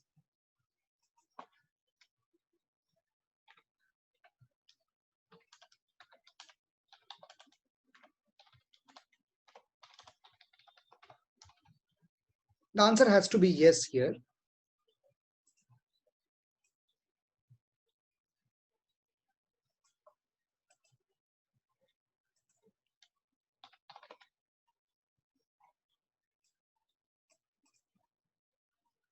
And in that case, we'll end up into the diagnosis of a medullary lesion.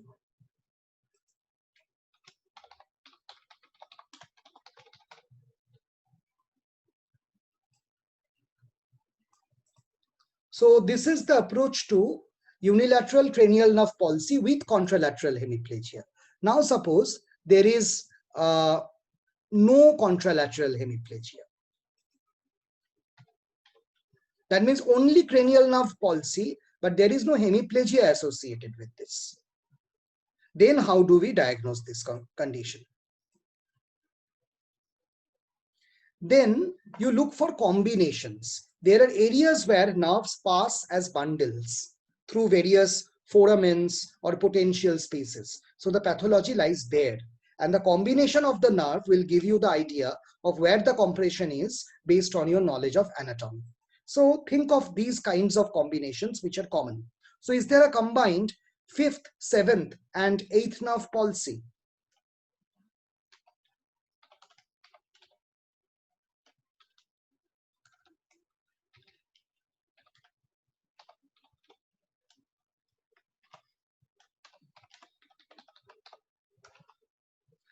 So if the answer is yes, then you are dealing with a situation where these nerves together escape. That is, they together come out as a group. And we know they escape from the cerebellopontine angle. So if the answer is yes, then probably you are dealing with a cerebellopontine angle tumor or CP angle tumor. Tumor is the commonest cause, but it can be anything other than a tumor. But the lesion is at the level of the cerebellopontine angle. That is the localization. If this combination is not present, the next most common combination that you can find is a combination of 3, 6, and the ophthalmic division of the trigeminal nerve. So are we getting a combination of 3, third nerve, 6th nerve, and we are writing V1, that is 5th nerve, 1st division, that is ophthalmic division.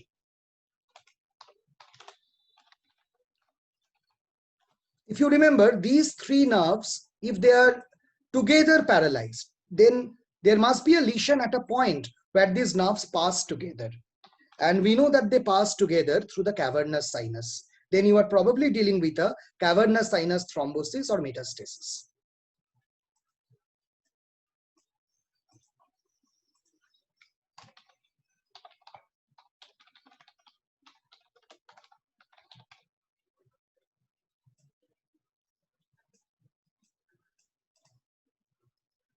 In a similar manner, if the answer to this question is no,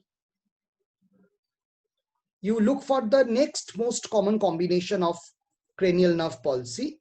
That is there a combined 9, 10 and 11 nerve palsy?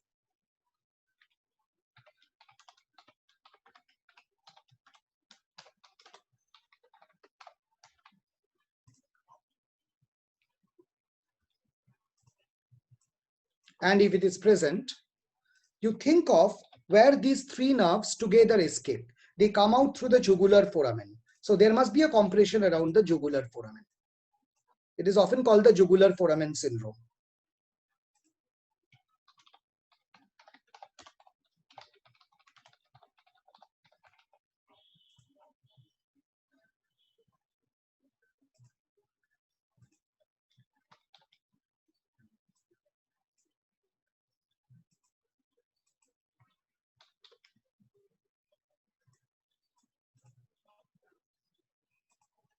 So I hope this is clear to all of you.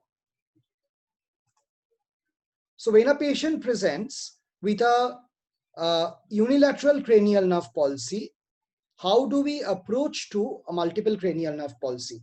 First, assess whether this patient has a contralateral hemiplegia.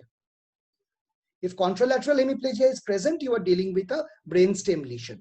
If the lesion is limited to 3rd and 4th nerve, it is a midbrain lesion. If it is to 6th and 7th nerve, it's a pontine lesion. And if it is the 9th, 10th and 12th nerve, it is a medullary lesion. In a similar way, if the patient in question has very discordant kind of palsy, then try to group them together.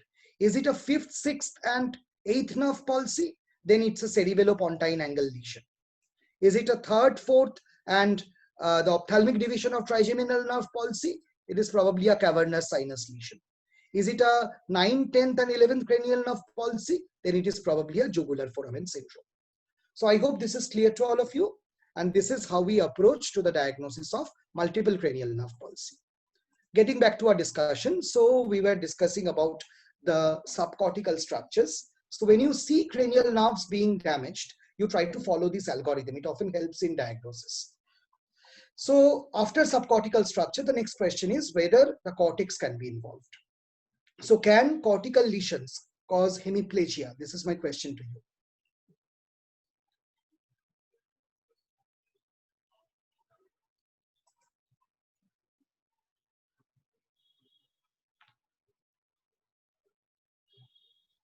The answer is yes.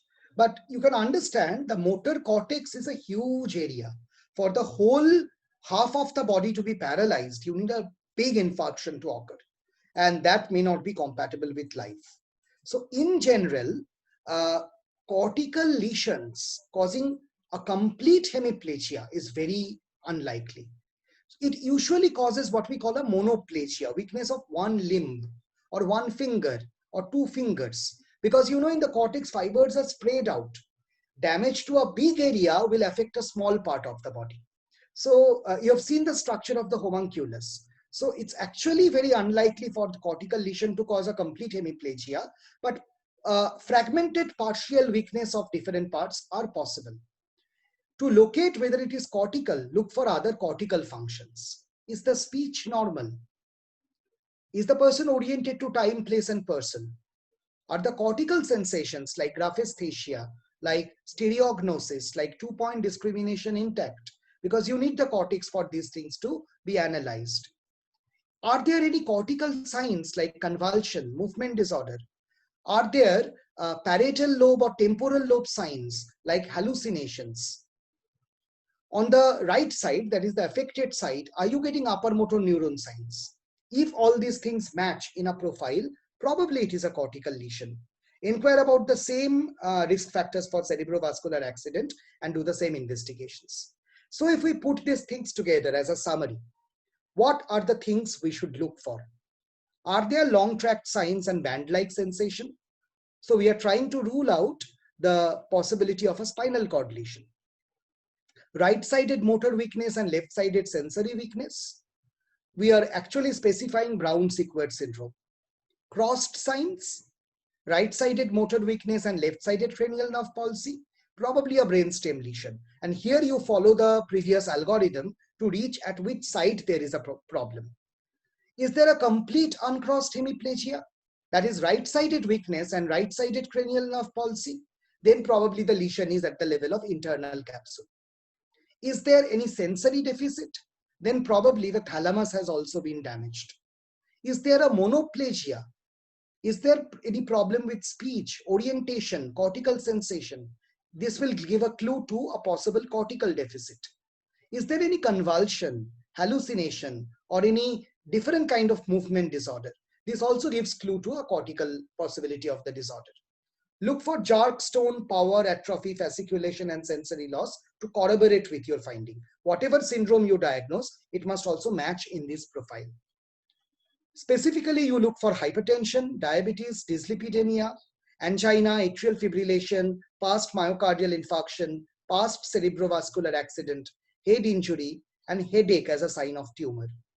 And for investigations, do a complete hemogram, chest X-ray for ruling out malignancy, ECG to rule out atrial fibrillation and past myocardial infarction, CT or MRI of the brain to look for tumors. You can even do very specialized MRIs like digital subtraction MR angiogram that can find out arteriovenous malformation or berry aneurysms. Look for lipid profile and electrolytes as risk factors. So this essentially sums up our entire approach to the diagnosis of weakness. And maybe this is where I can stop. I hope these sessions helped you simplify your approach to neurology. So whether you are in the first year studying basic neurology, or you are in the second year reading the pharmacology of the nervous system, or in the final years solving cases of hemiplegia and paraplegia, understanding the basic mechanisms of neurological sign, applying them in a logical manner to the patient, and developing your own algorithm will always help you at the bedside. It will prevent you from becoming confused, and probably it will boost up your confidence. Next time, I want all of you to be very happy if you get a long case in neurology, because they are very easy to solve. They are very scoring. And if your clinical methods are right, it actually doesn't matter whether your diagnosis is right. Your approach has to be scientific. That is all that matters. So Garima, Devashish, it's over to you now. Thank you so much, sir.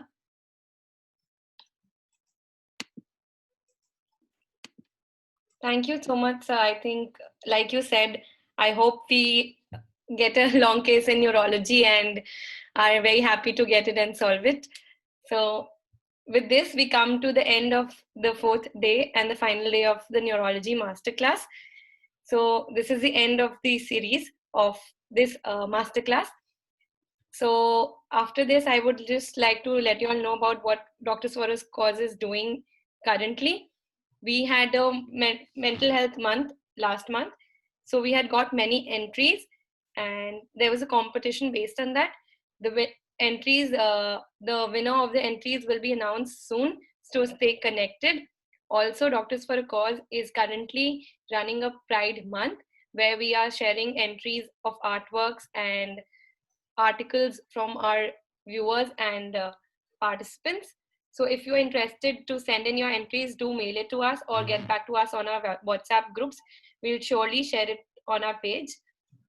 And also, last month being 28th of May was a menstrual hygiene day where Doctors for a Cause had uploaded a video on menstrual hygiene that was a documentary based on the disposal part of the sanitary napkins, which is an awareness which is very much required in today's time.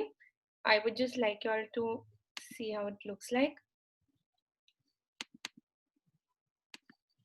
This is our, so this was the video that we had uploaded. If you are interested and in watching it, please go and have it a look on our YouTube channel. The burning issue is up.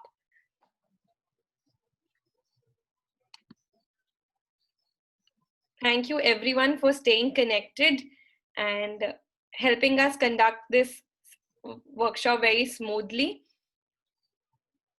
I hope to see you all very soon in our next series of masterclasses. So for that, I will like your cooperation. If any of you have any doubts or any suggestions, you can let us know in the WhatsApp groups. Any questions and doubts to be cleared from Sir's part, you can let us know. We'll redirect them to Sir and get back to you with answers like we have been doing for the last weeks. And suggestions on the next classes that you want us to conduct is always welcome. Feedbacks, if any, if you know how we can improve or any suggestions that we are working on, please forward them to us. Thank you, everyone. And until very soon, we come back with a new series of masterclass. Stay safe, stay connected, and happy studying with the recorded sessions on our YouTube channel. Signing off, this is Garima Dugar, finally a medical student, co-members of Doctors for a Cause. Thank you.